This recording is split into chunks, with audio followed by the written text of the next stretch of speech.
Welcome to great students. இப்போ நம்ம constable பேப்பரில் வந்து சைக்காலஜி 30 கொஸ்டினும் நம்ம பார்க்கலாம். இப்போ நீங்கள் பார்த்துட்டு இருக்கிற வீடியோ ஒரு ஹெச்டி வீடியோ, அதனால் நீங்கள் குவாலிட்டி ஆஃப் வீடியோ வந்து 720 பிக்சலில் வச்சு செட் பண்ணி பார்த்தீங்கன்னா வீடியோ கிளியராக இருக்கும். இப்போ கொஸ்டின் பார்க்கலாம். விடுபட்ட எண்ணெய் காண்க அப்படின்னு ஒரு 3 ட்ரையாங்கிள் கொடுத்து டேட்டா கொடுத்துருக்காங்க. இங்கே பாருங்க 3, 4, 7 கொடுத்துருக்காங்க. அதே மாதிரி இங்கே நோன் டேட்டா 11, 7, 3, சென்டரில் 80 கொடுத்துருக்காங்க. இதில் சென்டரில் அன்னோன் கேட்குறாங்க. இப்போ நம்ம இந்த 3 எலிமெண்ட்டை ரிலேட் பண்ணி 4 ரிலேட் பண்ண எப்படியாது, அவ்வளோதான் கான்செப்ட். இந்த 4 எலிமெண்ட் அப்படி பார்க்கும்போது இங்கே பாருங்க 3 × 4 12 வரும். 3 × 4 + 7 பண்ணா என்ன வரும்? 12 + 7 19. அதாவது இந்த ரெண்டையும் மல்டிப்ளை பண்ணும், எக்ஸ்ட்ரீமை இங்கே இன்ட்டு பண்ணும், இதை ப்ளஸ் பண்ணும், பண்ணால் சென்டர் வேல்யூ கிடைக்கும். அதே மாதிரி இங்கே லாஜிக் பண்ண என்ன? 11 × 7 77, இது +3. அப்போ 77 + 3 80 வந்துருச்சு. அப்போ அதே மாதிரி இங்கே என்ன பண்ணலாம்? 5 × 3 15, 15 + 8 எவ்வளோ? 23. ஆப்ஷன் பி தான் இதுக்கு சரியான ஆன்சர். அடுத்த கொஸ்டின் பார்க்கலாம். இவற்றில் எது பெரியது அப்படின்னு கேட்குறாங்க. எல்லாமே பாருங்க 0 பாயிண்ட். இங்கே 0 இருக்குனால என்ன அர்த்தம்? 1 விட லெசர் வேல்யூ. 0 பாயிண்ட், இதுவும் 0 பாயிண்ட், 1 விட லெசர் வேல்யூ. 0 பாயிண்ட், இதுவும் 1 விட குறைஞ்ச வேல்யூ மற்றும் 1ன்னு சொல்றாங்க. அப்போ இது எப்படி இருக்கும்? 1.000ன்னு சொல்லலாம். சரியா? அப்போ 1ங்கிறது பெரிய வேல்யூ, 0ங்கிறது இதெல்லாம் சின்ன வேல்யூ. ஸோ ஃபர்ஸ்ட் டெசிமலுக்கு லெஃப்ட்ல எது பெரிய வேல்யூ அதை பார்த்தாலே முடிவு பண்ணால் போதும். அதுக்கு இந்த பக்கம் உள்ளதெல்லாம் கன்சிடர் பண்ண வேண்டிய அவசியமே இல்லை. ஸோ இதெல்லாம் 0 இருக்கிறதால 1 தான் சரியான ஆன்சர். 1ன்னு கொடுத்தாலும் சரி, 1.00ன்னு எத்தனை 0 கொடுத்தாலும் சரி, ஆன்சர் 1 தான். ஸோ அதனால ஆப்ஷன் சி தான் இதுக்கு சரியான ஆன்சர். அடுத்து கீழ்கண்டவற்றில் மிகப்பெரிய பின்னம் எது அப்படின்னு கேட்டிருக்காங்க. இது வந்து ஒரு ரிப்பீட்டட் பேட்டர்ன் தான், எப்பவுமே ஃபாஸ்ட்டாக பண்ணக்கூடிய ஒரு பேட்டர்ன். அதாவது கண்டினியூஸாக 1 டிஃபரன்ஸ் இருக்கும் பாருங்க. 6, 7 டினாமேட்டில் 1 அதிகமாக இருக்கு. 6, 7 1 அதிகம். இங்கே 7, 8 டினாமேட்டில் 1 அதிகமாக இருக்கு. இங்கே 8, 9 டினாமேட்டில் 1 அதிகமாக இருக்கு. சரியா? இந்த மாதிரி பார்த்தீங்கன்னா கண்டினியூஸாக இந்த மாதிரி 1 டிஃபரன்ஸ் வரும்போது நியூமரேட்ல எது பெரிய வேல்யூ அதான் பெரிய வேல்யூ வரும். சரி, அப்போ இந்த ஏபிடியை பொறுத்த மட்டும் 3ஐ மட்டும் பார்த்தா மிகப்பெரிய வேல்யூ 8/9. சரியா? இப்போ இங்க ரெண்டையும் பாருங்க. இந்த ரெண்டையும் இப்போ இந்த இதை டிராப் பண்ணிடலாம். இந்த 3ல இதான் முடிவு பண்ணிட்டேன். இப்போ இந்த ரெண்டையும் பார்த்தா டினாமினேட்ல எது சிறுசா இருக்கோ அதான் பெருசா இருக்கும். கரெக்ட் தானே? ஏன்னா டிவைட் பண்ற வேல்யூ சின்ன வேல்யூ இருக்கும், அப்பதான் பெரிய வேல்யூ கிடைக்கும். இங்க 10 இருக்கு, இங்க 9 இருக்கு. அப்போ இதுதான் மிகப்பெரிய வேல்யூ அப்படிங்கிறது தியரிட்டிக்கலா நம்ம பண்ண முடியும். இந்த கண்டினியூஸ் 1 டிஃபரன்ஸ் வச்சு வேணும்னா 2 டிஃபரன்ஸ் கொடுத்தாங்க, இதை எலிமினேட் பண்ணிட்டு அதுக்கப்புறம் நம்ம இதுக்குள்ள கம்பேர் பண்ணா டினாமினேட்ல எது சிறுசோ அதான் பெருசு முடிவு பண்ணி ஆப்ஷன் டியை போடலாம் ஃபாஸ்டா பண்ணா. இல்லைன்னா என்ன பண்ணலாம்? ஆர்டினரி டிவிஷன் பண்ண வேண்டியதான். எப்படி? 7/8 7 8ஆல் டிவைட் பண்ண போறேன். ஃபர்ஸ்ட் பாயிண்ட் வச்சுக்கிறேன். பாயிண்ட் வச்சா இந்த 7 17 போட்டுக்கலாம். சரியா? ஸோ 8 8 64, ரிமைண்டர் ஒரு 6. இப்போ டெசிமல் வச்சாச்சுன்னா 0 ஒரு 0 ஒரு தடவை ஆட் பண்ணிக்கலாம். 0 ஆட் பண்ற 60 ஆயிடுது. 7 8 56, 4 டவுன் 4 ஆயிடுது. அப்புறம் ஒரு 0 ஆட் பண்ணிக்கிறேன். எவ்ரி டைம் ஒரு 0 ஆட் பண்ணிக்கலாம். ஸோ 5 8 40 கரெக்டா சப்ட்ராக்ட் ஆயிடுச்சு. அப்போ என்ன அர்த்தம்? இதோட வேல்யூ என்ன? 0.875. அதே மாதிரி 6/7 பண்ணலாம். 6க்கு பாயிண்ட் வச்சாச்சுன்னா ஒரு 0 ஆட் பண்ணிக்கலாம். ஸோ எத்தனை? 8 7 56. அப்போ சப்ட்ராக்ட் பண்ணால் 4 வரும். 0 ஆட் பண்ணிக்கலாம் ஒரு 0. ஸோ 5 7 35, 5 ரிமைண்டர் அகைன் ஒரு 0 சென்டர். 7 7 49, 10 இன்னும் போய்கிட்டே இருக்க போகுது. கரெக்ட் தானே? இது கண்டினியூஸாக போகுது. நம்ம ஒரு 2 டெசிமல் 3 டெசிமல் பண்ணால் போதும், அது நிறுத்திக்கலாம். இதோட வேல்யூ 0.857. தேவைப்பட்டா அவர் பண்ணிக்கலாம். அடுத்து 8/10 நம்ம பார்த்தாலும் தெரியும், ஒரு டெசிமல் 0.8 வச்சுக்கலாம். இல்லைன்னா 8 இருக்கு, பாயிண்ட் வச்சா ஒரு 0 சேர்த்துக்கலாம். 8 10 80, அதனால 0.8 இந்த மாதிரி ஆன்சர் பண்ணிக்கலாம். அப்புறம் 8/9 பண்றோம். 8ஐ 9ஆல் டிவைட் பண்றோம். ஸோ எத்தனை தடவை போகுது? ஒரு பாயிண்ட் டெசிமல் 0 பாயிண்ட் வச்சாச்சு. ஸோ ஒரு 0 சேர்த்துக்கலாம். 8 9 72, 8. இது அகெயின் இது என்னது? ஒரு நான் டெர்மினேட்டிங் டெசிமல் சொல்லுவோம், முடிவுலாம் போய்கிட்டே இருக்கக்கூடிய டெசிமல். 8 வந்து மறுபடியும் 72, மறுபடியும் 8. இது கன்யூஸாக போயிட்டு 0.888. கம்பேர் பண்ணி பாருங்க எது அதிகமான வேல்யூ அப்படின்னு பார்த்தீங்கன்னா இதுல எல்லாமே 0.8 தான். ஃபர்ஸ்ட் டெசிமலை பொறுத்தவரை எல்லாமே 0.8. இப்போ செகண்ட் டெசிமல் பார்க்கணும். ஃபர்ஸ்ட் டெசிமல் எல்லாம் சேமா இருந்தா செகண்ட் டெசிமல் பார்த்தீங்கன்னா இங்க என்ன இருக்கு? 7 இருக்கு, இங்க 5 இருக்கு, இங்க செகண்ட் டெசிமல் 0 வேணா வச்சுக்கலாம். இங்க செகண்ட் டெசிமல் 8. அப்ப 0 8 5 7ல மிகப்பெரிய வேல்யூ 8 தான் முடிவு பண்ணிடலாம். இவ்வளவுதான், டி தான். ஸோ ரெண்டாவது டெசிமலே அது பெரியது, அதான் அழிஞ்சு போச்சு. மூணாவது டெசிமல் செக் பண்ண வேண்டிய அவசியமே இல்லை. அப்போ 0.888 அது ஒரு கண்டினியூஸ் முடிவில்லாத டெசிமல். சொல்ல போனா 0.8 பார்னு போடலாம். 8 கண்டினியூஸா போய்கிட்டே இருக்குன்னு அர்த்தம். சரியா? இப்போ நம்ம 54வது கொஸ்டின் பார்க்கலாம். பின்வரும் படத்தில் எத்தனை முக்கோண வடிவங்களை காணலாம் அப்படின்னு கேட்குறாங்க. எத்தனை ட்ரையாங்கிள் இருக்கு அப்படின்னு கேட்குறாங்க. இப்போ நான் இந்த டயக்ராமை பிரிக்கிறேன் பாருங்க ஒவ்வொரு செக்ஷனா. ஃபர்ஸ்ட் நான் என்ன பண்றேன் பாருங்க, இந்த மாதிரி போகுது பாத்தீங்களா, இந்த லெஃப்ட்ல இருந்து ரைட் போகுது இல்லையா, அந்த டவுன்வர்ட் வருது, இந்த லைனை மட்டும் எடுத்துக்கிறேன். சரியா, அந்த லைனை மட்டும் எடுத்துக்கிட்டா என்ன வருங்க, இதுல ஒரு 2 ட்ரையாங்கிள், இதுல 2, இதுல 2, மொத்தம் எத்தனை 6 ட்ரையாங்கிள். சரியா, இந்த லைன் மட்டும் எடுத்துருக்கேன். அடுத்து நான் என்ன பண்ண போறேன், இந்த லைன் மட்டும் எடுத்து போறேன். சரியா, அப்போர்டா போற லைன் இந்த இருக்கு பாருங்க, அப்போர்டா போற லைன். இதை எடுத்தா என்ன, 1 2 3 4 5 6, இங்க ஒரு 6 ட்ரையாங்கிள். சரியா, 1 2 3 4 5 6. அதே மாதிரி இங்க 1 2 3 4 5 6 ட்ரையாங்கிள். சரி, இப்போ நம்ம என்ன பண்ண போறோம்னா, இது ஒரு பேரா எடுக்க போறோம். சரியா, இந்த லைன் ஒண்ணு, இந்த லைன் ஒண்ணு, அந்த மாதிரி எடுத்தா பாருங்க, இப்படி ஒரு ட்ரையாங்கிள், இது ஒரு ட்ரையாங்கிளா, இங்க இருக்கா இந்த ட்ரையாங்கிள். அதே மாதிரி இதை வச்சு ஸ்டார்ட் பண்ண இங்க ஒரு ட்ரையாங்கிள். சரியா, அப்போ இது ஒரு ட்ரையாங்கிள், இங்க ஒண்ணு இருக்கு. அப்புறம் இதை வச்சு எழுதுனா இங்க ஒண்ணு இருக்கு, இது ஒரு 2வது ட்ரையாங்கிள். 2 போதும். இந்த குட்டி ட்ரையாங்கிள் நம்ம பின்னாடி கணக்கு போட்டுக்கலாம். சரியா, இதுல எடுத்துக்கலாம், கடைசியில் இதுல கணக்கு போட்டுக்கலாம், சின்ன சின்ன ட்ரையாங்கிள்லாம். சரி, அப்ப நம்ம என்ன பண்ணிட்டோம், இப்படி ஒண்ணு எடுத்திருக்கோம். சரியா, இப்படி ஒண்ணு இப்படி ஒண்ணு 2 எடுத்திருக்கோம். அதே இது இப்படி வரலாம்ல, டாப்ல போறது, இந்த மாதிரி டாப்ல எப்படி போறது, அதான் நான் இங்க போட்டிருக்கேன். 1 இது 1 2. சரியா, இது 1 இங்க 2, இதுல 2 ட்ரையாங்கிள். அடுத்து நம்ம என்ன பண்ண போறோம், அப்படியே ட்ரையாங்கிள் எடுத்து வச்சுக்க போறோம். இப்ப குட்டி ட்ரையாங்கிள் மட்டும் கவுண்ட் பண்ண போறோம். இதுல என்ன 1 2 3 4, 4 ட்ரையாங்கிள். அதே மாதிரி எல்லாத்துலயும் 4 இருக்குமா, 3 into 4 12 ட்ரையாங்கிள்ஸ். அவ்வளவுதான், வேற கேஸ் இல்ல இதுல. அப்ப மொத்தம் என்ன 6 + 6 + 2, இங்க ஒரு 2 + 12 ஆட் பண்ணீங்கன்னா மொத்தம் 28 ட்ரையாங்கிள். பொதுவாகவே இந்த டைப் ஆஃப் சம்ல பாத்தீங்கன்னா ஹையஸ்ட் வேல்யூ தான் பெரும்பாலும் ஆன்சரா இருக்கும். அப்படி இல்லைன்னா அதை விட சின்ன வேல்யூ, ஹையஸ்டுக்கு விட சின்ன வேல்யூ வேணுதோ அதான் இருக்கும். மற்ற ரெண்டும் கொடுக்கறதே இல்லை பெரும்பாலும். சரியா, அதனால இதுக்கு சரியான ஆன்சர் என்ன, ஆப்ஷன் ஏ 28 தான் இதுக்கு சரியான ஆன்சர்.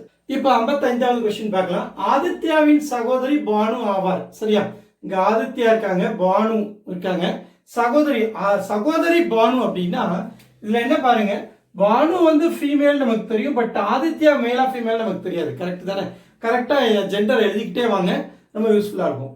பாரத் என்பவர் ஜெயந்தின் தந்தை ஆவார். இவங்க 2 பேரும் வேற, பாரத் ஜெயந்த் தனியா இருக்காங்க, தனியா போட்டுக்கலாம். சரியா, பாரத் என்பவர் ஜெயந்தின் தந்தை ஆவார்னு சொல்றாங்க. அப்ப ஜெயந்த் மேலா ஃபீமேலா நமக்கு தெரியாது, ஆனா பாரத் வந்து மேல், ஏன்னா அவர் தந்தையா இருக்காரு, அதனால அவர் மேலா தான் இருந்தாகும். சரியா, இவங்க சகோதரியா இருக்காங்க, அதனால அவங்க ஃபீமேலா இருந்தாகும். சரி, அடுத்து நிலா என்பவர் பானுவின் தாயார் ஆவார். பானுவோட அம்மா நிலான்னு சொல்றாங்க, அதான் நான் போட்டிருக்கேன். அப்போ நிலாவும் யார் தான், ஃபீமேல் தான், அம்மாவா இருக்கனால அவங்க ஃபீமேலா இருந்தாகும். சரி, அடுத்து ஆதித்யா மற்றும் ஜெயந்த் இருவரும் சகோதரர்கள். 2 பேருமே என்னது, சகோதரர்கள் அப்படின்றாங்க. அப்ப என்ன அர்த்தம், 2 பேருமே மேலா இருந்தாதான் ஒருத்தருக்கு ஒருத்தர் சகோதரா இருக்க முடியும். அப்பதான் சகோதரர்கள் அப்படிங்கிற வார்த்தை நம்ம யூஸ் பண்ண முடியும், சகோதரர்கள். அப்போ 2 பேரும் மேலாயிட்டாங்க. சரி, இப்போ எனில் பாரத்திற்கு நிலா எவ்வாறு உருவாகிறார், அதாவது பாரத் வந்து நிலாவை எப்படி கூப்பிடுவாங்க, அல்லது பாரத்தை பொறுத்த மட்டும் நிலா என்ன முறை வேணும் அப்படின்னு கேட்கிறாங்க. சரியா, பார்த்தாலே தெரிஞ்சு பாருங்க, இவங்க சகோதரர்கள், இவங்க சகோதரி ஆதித்யா. அப்ப இவங்க எல்லாம் ஒரே சிப்ளிங், ஒரே குடும்பத்தை சேர்ந்த 3 பேரு. சரியா, அப்போ இவர் அப்பாவா இருக்காரு, இவங்க அம்மாவா இருக்காங்க. அப்ப கண்டிப்பா இவங்க 2 பேரும் ஹஸ்பண்ட் ஒய்ஃபா தான் இருக்கணும். கரெக்ட் தான், இவங்க 2 பேரும் ஹஸ்பண்ட் ஒய்ஃபா தான் இருக்கணும். அப்ப பாரத்தை பொறுத்த மட்டும் நிலா யாரு, மனைவி. சரியா, ஒய்ஃப்னா மனைவி. அப்போ ஆப்ஷன் டி தான் இதுக்கு சரியான ஆன்சர். பாரத்தை பொறுத்த மட்டும் பாரத்துக்கு நிலா எவ்வாறு உருவாகிறார், பாரத்துக்கு நிலா வந்து மனைவி ஆகிறார். சரியா, இப்ப 56வது கொஸ்டின் பார்க்கலாம். கீழ்கண்ட வார்த்தைகளை ஆங்கில அகராதியும் இப்படி வரிசைப்படுத்த வேண்டும் கொடுத்திருக்காங்க. ஃபீட், ஃபேஸ், ஃப்ரண்ட், ஃபர்ல் அப்படின்னு கொடுத்திருக்காங்க. எல்லாத்துலயும் பாருங்க ஃபர்ஸ்ட் லெட்டர் வந்து எல்லாமே எஃப் தான், அதனால நான் ஃபர்ஸ்ட் லெட்டர் எஃப்னு எழுதிக்கிறேன். 2வது லெட்டர் வேறுபடுது, அதை நம்ம பார்க்கலாம். 2வது லெட்டர்ல பாருங்க இ இருக்கு, ஏ இருக்கு, ஆர் இருக்கு, யூ இருக்கு. இதை நம்ம ஆல்பபெட்டிக்கல் சீக்வன்ஸ்ல எழுதுனா வரும். ஃபர்ஸ்ட் ஏ வரும். சரியா, 2வது என்ன இ வரும், 2வது இக்கு அடுத்து என்ன ஒரு ஆர் வரும், ஆருக்கு அடுத்து யூ. இதை ஏஇ ஆர்ங்கிற ஆல்பபெட்டிக்கல் ஆர்டர் இருக்குல்ல, ஏபிசிடி ஆர்டர்ல இருக்கு.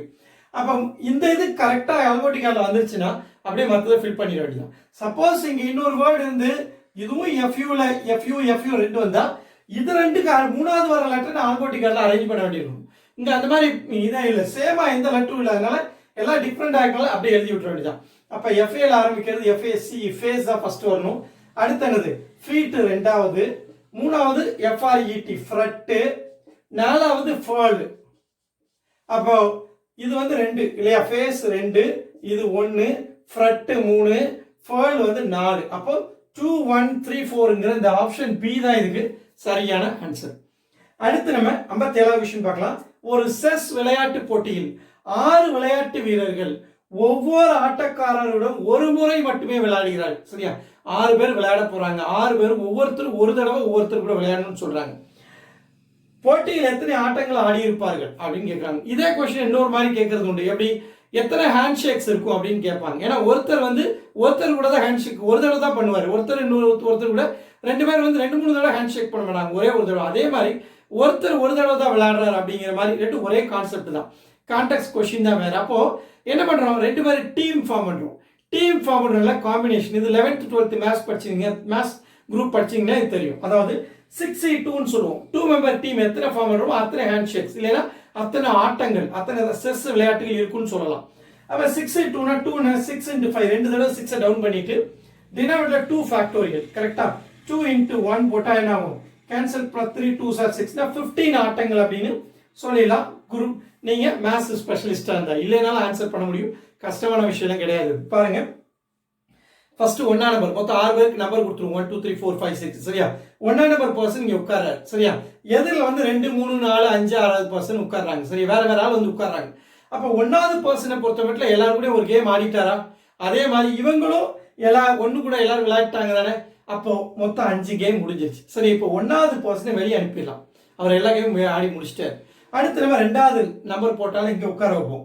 2வது நம்பர் போட்டாலும் கூட எல்லாரையும் விளையாட விடுவோம். 3 4 5 6 ஒவ்வொருத்தர் 2 கூட விளையாடுறாங்க. 2 3 2 4 2 5 2 6ன்னு ஒரு 4 ஆட்டம் நடக்குது.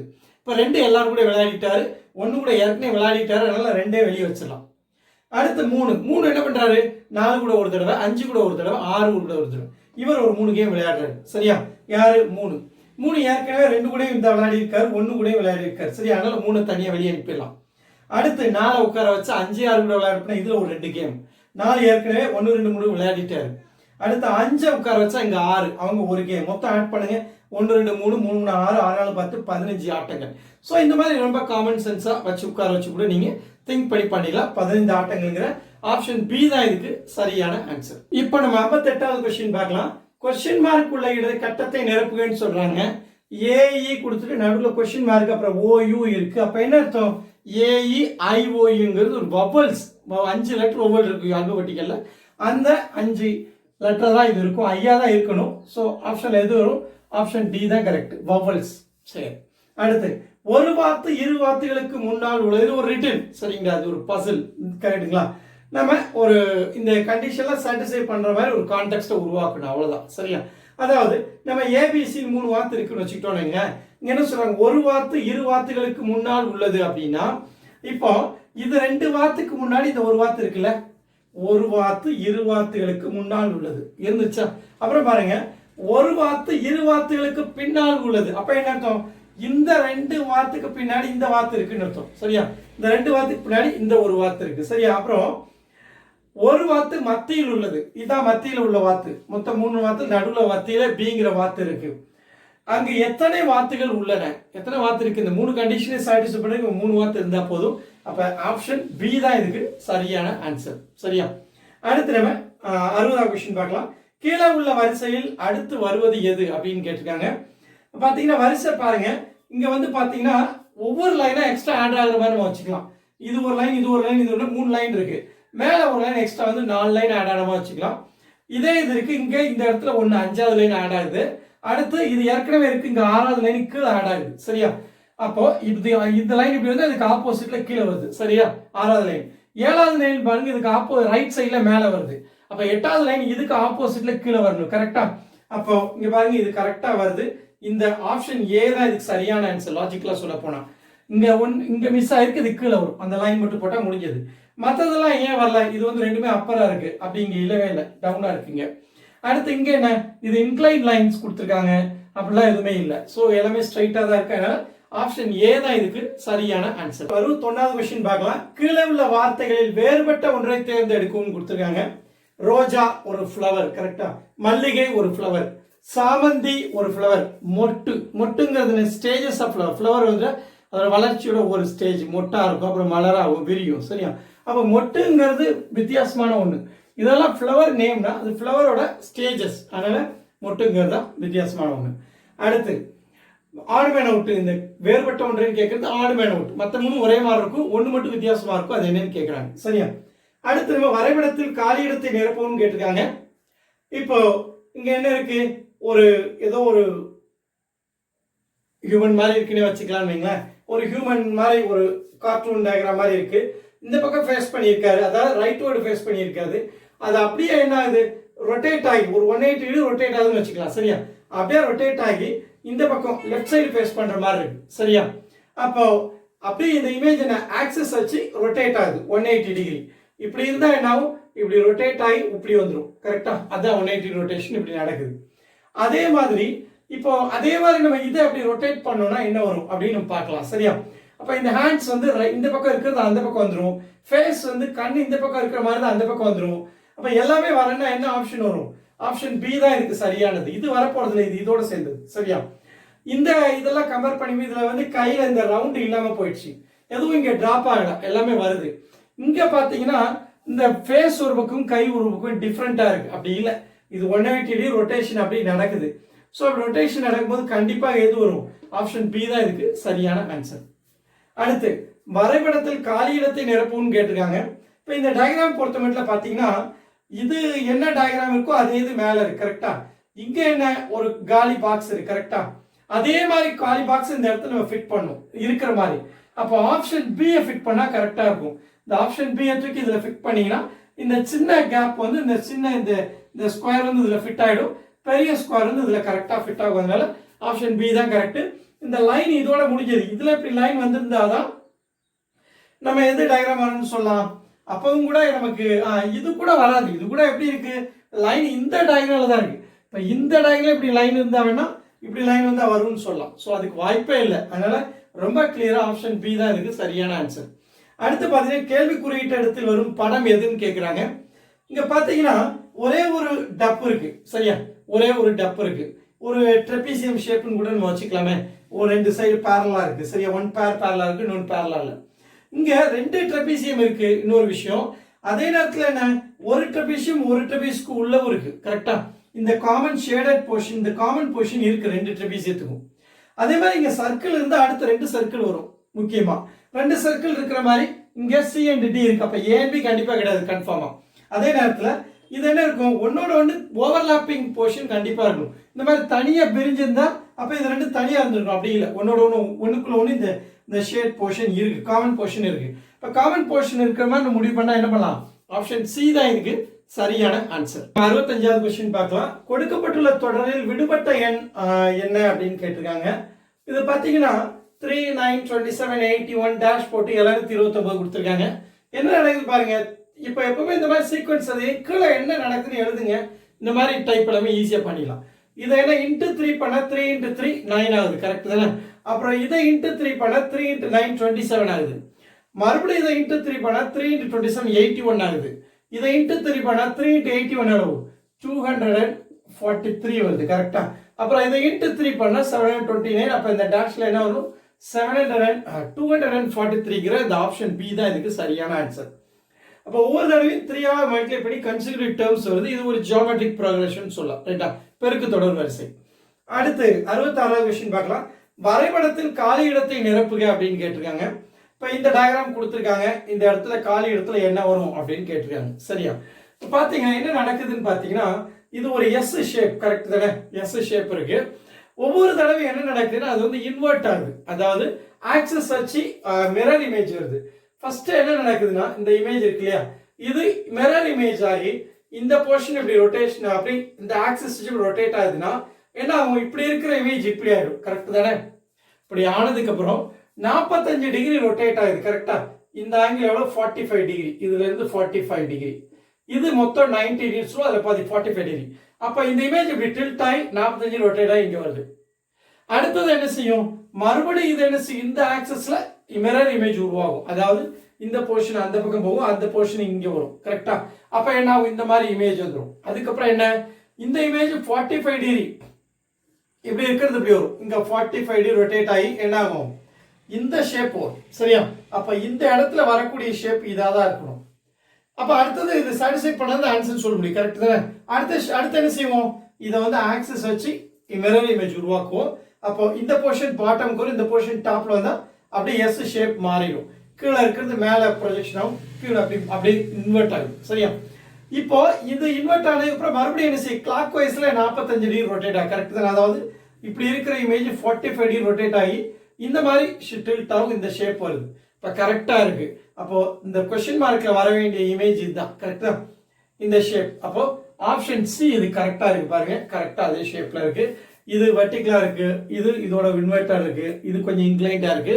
ஸோ கரெக்டான இமேஜ் வந்து நமக்கு இதுதான். இந்த கொஸ்டின் மார்க்ல ஆப்ஷன் சி தான் இருக்கு சரியான ஆன்சர். அப்போ ஒவ்வொரு தடவை என்ன செய்யுது, இன்வெர்ட் அப்படி ரொட்டேஷன் ஆகி 45 டிகிரி, ரொட்டேஷன் ஆகி 45 டிகிரி, அப்புறம் ரொட்டேஷன் ஆகி 45 டிகிரி, இந்த மாதிரி நடந்துகிட்டே இருக்கும் ஒவ்வொரு தடவை. ரைட். அடுத்து காலை 6:40 மணிக்கு ராகேஷ் வீட்டை விட்டு புறப்படுகிறார். சரியா? நம்ம 6:40 டைம் எழுதிக்கலாம். 6:40. சரி. ராகுலின் வீட்டை ராகேஷ் கிளம்பி ராகுல் வீட்டுக்கு போறார். எவ்வளவு நேரத்துல? 25 நிமிடங்களில் சென்றடைகிறார். அதாவது 25 நிமிஷம் சேர்த்தீங்கன்னா என்ன ஆகும் பாருங்க, 6:65 வரும். 40 25. ஆனா கரெக்டா 60 நிமிஷம் ஆனாலும் 1 மணி நேரம் ஆயிடும். கரெக்டா? அப்போ இது எப்படி சொல்லுது, 6:65ங்கிறது நம்ம எப்படி கன்வெர்ட் பண்ணிக்கணும், 7 மணி 5 நிமிஷம், 60 நிமிஷம் ஆனாலும் 7 மணி ஆச்சுன்னு அர்த்தம். 7:05க்கு ராகுல் வீட்டுக்கு போயிடுறாரு. அதுக்கப்புறம் என்ன பண்றாரு, அவர்கள் காலை உணவை 15 நிமிடங்களில் முடித்துக் கொண்டு காலையில 15 நிமிஷம் சாப்பிடுறாங்க. 7:05க்கு போய் 15 நிமிஷம், 7:20க்கு சாப்பிட்டு முடிச்சுட்டாங்க. சரியா? 7:20க்கு சாப்பிட்டு முடிச்சுட்டாங்க. இப்ப என்ன பண்றாங்க, அவர்கள் அலுவலகம் சென்ற மேலும் 35 நிமிடங்கள் ஆகிறது. அதாவது ராகுல் வீட்டுல இருந்து கிளம்பி டிராவல் பண்ற நேரம் 35 நிமிஷம் ஆகுது. 15 நிமிஷம் கழிச்சு எங்க போறாங்க, 7:20க்கு வீட்டை விட்டு கிளம்புறாங்க. கிளம்பி இதுல ஒரு 35 நிமிஷம் டிராவல் பண்ணி 7:55க்கு எங்க போறாங்க, ஆபீஸ் போயிடுறாங்க. சரி, ஆகிறது. அவர்கள் எத்தனை மணிக்கு ராகுலின் வீட்டிலிருந்து அலுவலகம் செல்ல புறப்பட்டிருப்பார்கள்? இது வந்து டிராவலிங், ராகுல் வீட்டுல இருந்து ஆபீஸ்க்கு டிராவலிங் டைம் 35 நிமிஷம். அப்ப ராகுல் வீட்டுல இருந்து எப்ப கிளம்புறாங்க, 7:20க்குள்ள கிளம்பிடுறாங்க. சரியா? அப்போ 6:40 கிளம்பி 25 நிமிஷம் டிராவல் பண்ணி ராகுல் வீட்டுக்கு போய் ராகுல் வீட்டுல 7:05ல இருந்து 15 நிமிஷம் சாப்பிட்டு 7:20க்கு ஆபீஸ் கிளம்புறாங்க. அப்போ ஆபீஸ் கிளம்புற டைம் தான் கேட்டுருக்காங்க. அப்போ டைம் என்ன பண்ணுவோம், முற்பகல் 7:20 மணி. எல்லாமே முற்பகல் தான் கொடுத்துருக்கேன். காலை 6:40ங்கிறதுனால எல்லாமே 12 மணிக்கு முன்னாடியே வந்துடும். காலையில வந்து முற்பகல் தான். 7:20 தான் கரெக்ட். இந்த 7:55 கூட எங்கேயுமே ஆன்சர் இல்லை. வந்து ஆபீஸ் ரீச் ஆயிடுறாங்க, அது கிடையவே கிடையாது. இப்ப 7:20 தான் ஆன்சர் ஆகுறதுக்கு வாய்ப்பு. ஆப்ஷன் பி தான் இருக்கு சரியான ஆன்சர்.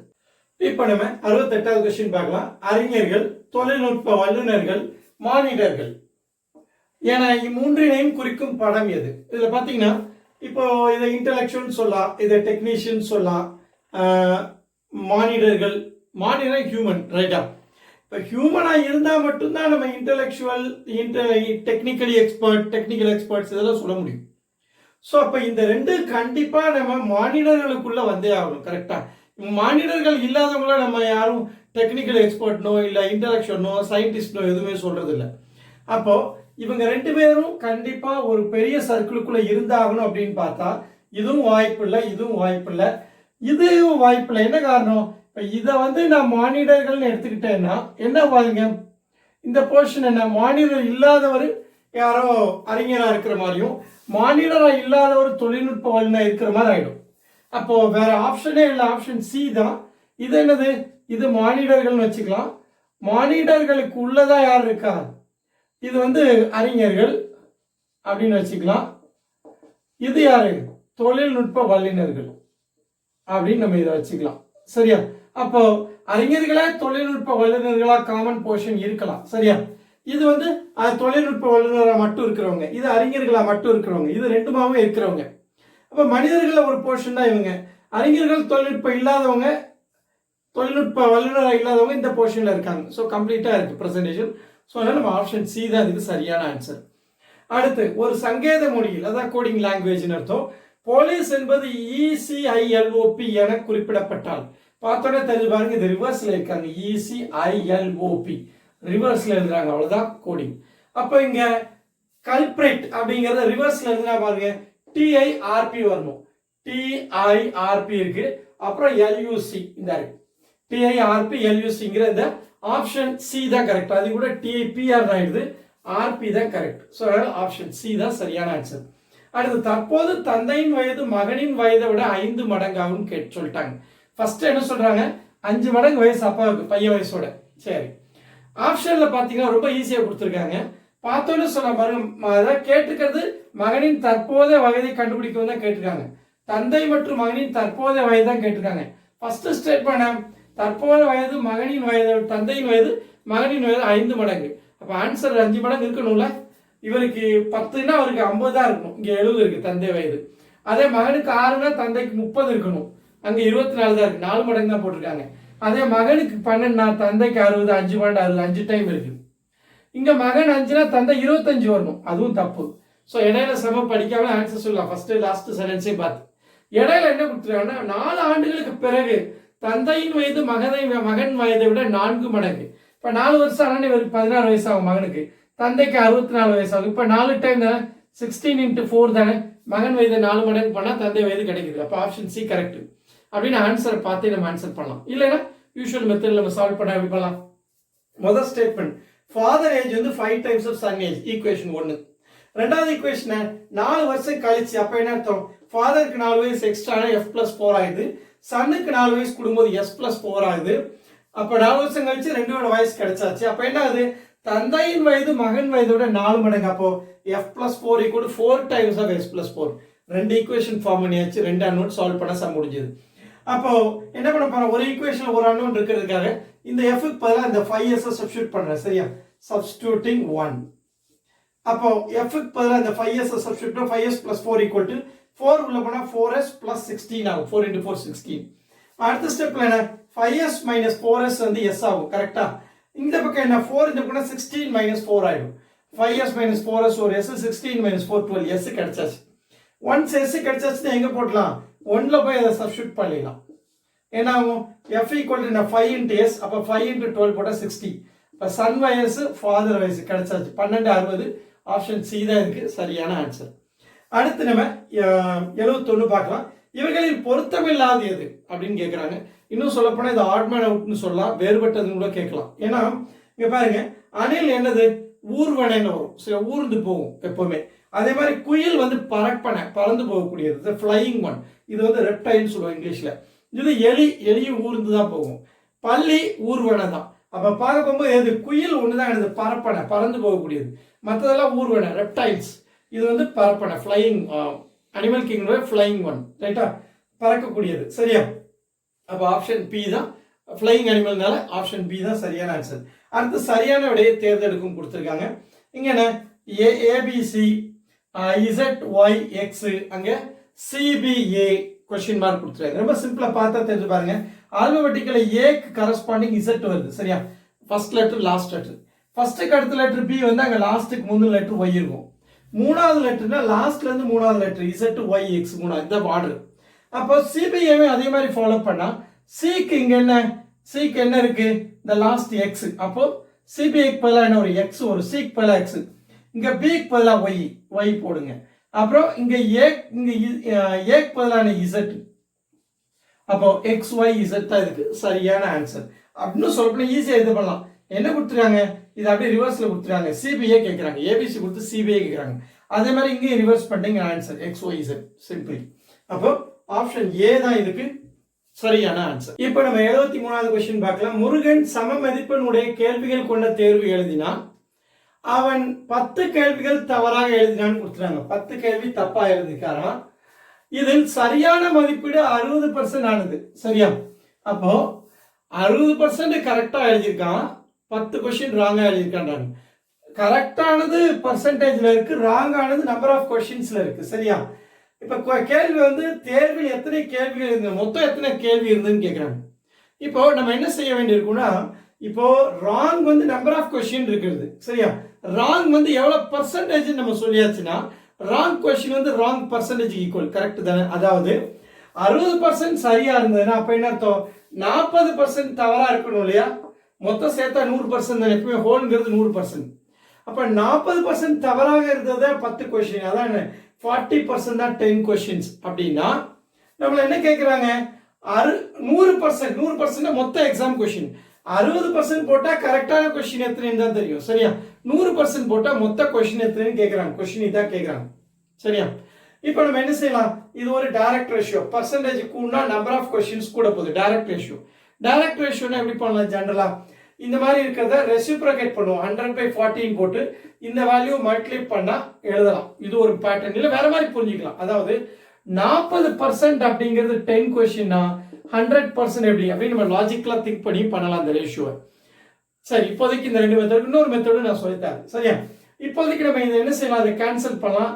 கேன்சல் பண்ணா என்ன, 100/4 25. சரியா, ஆன்சர் வந்தாச்சு. கொஸ்டின் மார்க்ல 25. கொஸ்டின் மார்க் என்ன 100% எவ்வளோன்னு சொன்னேன், மொத்த கொஸ்டின் 25 கொஸ்டின் இருக்கு அப்படின்னு சொல்லலாம். இதுவும் கேன்சல் பண்ண அதே தான் வரப்போகுது. 0 கேன்சல் 10 × 10 100/4 25. சரியா, இதை இன்னொரு மாதிரி பண்ணா எப்படி பண்ணலாம் பாருங்க. அதாவது ஆன்சர்ல இருந்து ட்ரையல் அண்ட் எரர் பண்ணலாம். இப்ப 100% மொத்த கேள்விகள் தானே இங்க கொடுத்துருக்காங்க. சரியா, அப்ப 60% இல்லைன்னா கரெக்டா 40% தவறு. சரியா, எந்த ஆப்ஷனுக்கு 40% 10 கொஸ்டின் வருதுன்னு பாருங்க, அது ஆன்சரா இருக்க போகுது. சரியா, இதுல 10%ங்கிறது 1.5 தானே, அப்ப 40% 6 தான் வரும். சரியா, 4 × 1.5 6. அப்ப ஆப்ஷன் ஏ கிடையாது. ஏன்னா 10 கொஸ்டின் வரும் 40%க்கு. இங்க 10% 2, 40% எவ்வளவு 8 வரும். இதுவும் கிடையாது. இங்க 10%ங்கிறது ஒரு டெசிமல் மூவ் ஆனா 2.5. அப்போ இன்ட்டு 4 பண்ணா 40% எவ்வளவு 10 கொஸ்டின் வந்தாச்சு. ஆப்ஷன் சி தான் கரெக்ட். இந்த மாதிரி நம்ம ஆன்சர் பண்ணலாம். இது வராது. 10% 3ன்னா 40% எவ்வளவு, ஒரு 12 கொஸ்டின்ஸ் வரும். நமக்கு 10 கொஸ்டின் வந்து 40% வரணும். ஆப்ஷன் சி தான் இதுக்கு சரியான ஆன்சர். சரி, அடுத்து நான் 74 பார்க்கலாம். பின்வருவனற்றுள் எவை வேறுபட்டிருக்கிறது அப்படின்னு கேட்டிருக்காங்க. பாருங்க, 4 சக்கர வாகனம் சாலையும் கொடுத்திருக்காங்க. கண்டிப்பா 4 சக்கர வாகனம் சாலையில தான் போக போகுது. கப்பல் கடல்ல போகும். அதே விண்வெளி கலன் ஸ்பேஸ் ஷட்டில், அதுவும் விண்வெளியில தான் போகும், ஸ்பேஸ்ல தான் போகும். வானூர்தினா ஃபிளைட்டு, ஹெலிகாப்டர் இதெல்லாம் சொல்லுவோம். அது எதுல போகும், விமான ஓட்டியா வரும். அது வந்து யார் ஓட்டான்னு சொல்றது கேட்கல, எல்லாமே எங்க பறக்குது, அந்த அந்த வாகனம் வந்து எந்த மீடியத்துல பறக்குது, எந்த இடத்துல பறக்குதுன்ற மாதிரி தான் கொஸ்டின். சரியா, எந்த இடத்துல அது பயணம் இருக்குன்னு கேட்குறாங்க. அப்ப இங்க விமான ஓட்டி வரக்கூடாது. என்ன வரலாம் வந்தா, வானூர்தி எங்க பறக்கும், அட்மாஸ்பியர்னு சொல்லலாம், இல்ல வளிமண்டலத்துல பறக்குதுன்னு சொல்லலாம். ஆனா விமான ஓட்டிங்கிறது தவறானது, வேறுபட்டது. அதனால ஆப்ஷன் டி தான் இதுக்கு சரியானது. கரெக்டா, வளிமண்டலமோ இங்கிலீஷ்ல அட்மாஸ்பியர் சொல்லலாம், அப்படி இருந்தா கரெக்டா இருந்திருக்கும் அது. சரியா, ரைட். அடுத்து, ஒரு குறிப்பிட்ட குறியீட்டில் 2 என்பது P ஆகும், 3 என்பது N ஆகும், 9 என்பது Q ஆகும், 5 என்பது R ஆகும், 4 என்பது A ஆகும் மற்றும் 6 என்பது B ஆகும் இருக்க 5999423 எண்களின் குறியீடுகள் எவ்வாறாக அமையும். 4 ஆப்ஷன் கொடுத்திருக்காங்க. அதாவது இதை வந்து அப்படியே ஆல்பபெட்டிக்கல் கோடு கொடுத்திருக்காங்க. இப்ப நம்பர் 2க்கு ஆல்பபெட்டிக்கல் கோடு P இந்த மாதிரி கொடுத்திருக்காங்க. அப்ப நம்ம இதோட கோடு நம்ம எழுதிடுவோம். 5999423 ஆல்பபெட்டிக்கல் கோடு என்னன்னு தான் கொஸ்டின். சரியா, இப்ப 5க்கு என்ன கோடு கொடுத்துருக்காங்க பாருங்க. 5 என்பது R, அதனால 5க்கு மேல R எழுதிருக்கேன். அடுத்து 9 என்பது Q, அப்ப Q 2 தடவை 9 வந்தா 2 Q போட்டுருக்கேன். அடுத்து 4க்கு என்ன கோடுன்னு பாருங்க, இந்த 4 என்பது A, அப்ப 4க்கு நேரம் A கோடு எழுதுறேன். 2 என்பது P, 2க்கு P, 3க்கு N, அப்ப RQQAPN அப்படிங்கறத கரெக்ட். இங்க இது வராது, டபுள் ஐ இருக்கு, இது ஒரு Q தான் இருக்கு, இங்க ஒரு I இருக்கு, இந்த இருக்கு RQQAPN அப்படிங்கிற ஆப்ஷன் டி தான் இதுக்கு சரியான ஆன்சர். அடுத்து நம்ம கொஸ்டின் பார்க்கலாம். 5/9 = 55 கொஸ்டின் மார்க் கேட்கறாங்க. Just simplification. சோ இப்போ நம்ம கிராஸ் மல்டிப்ளை பண்ணுவோம்ல. சோ 5 × கொஸ்டின் மார்க் = 9 × 55 எழுதுவோம்.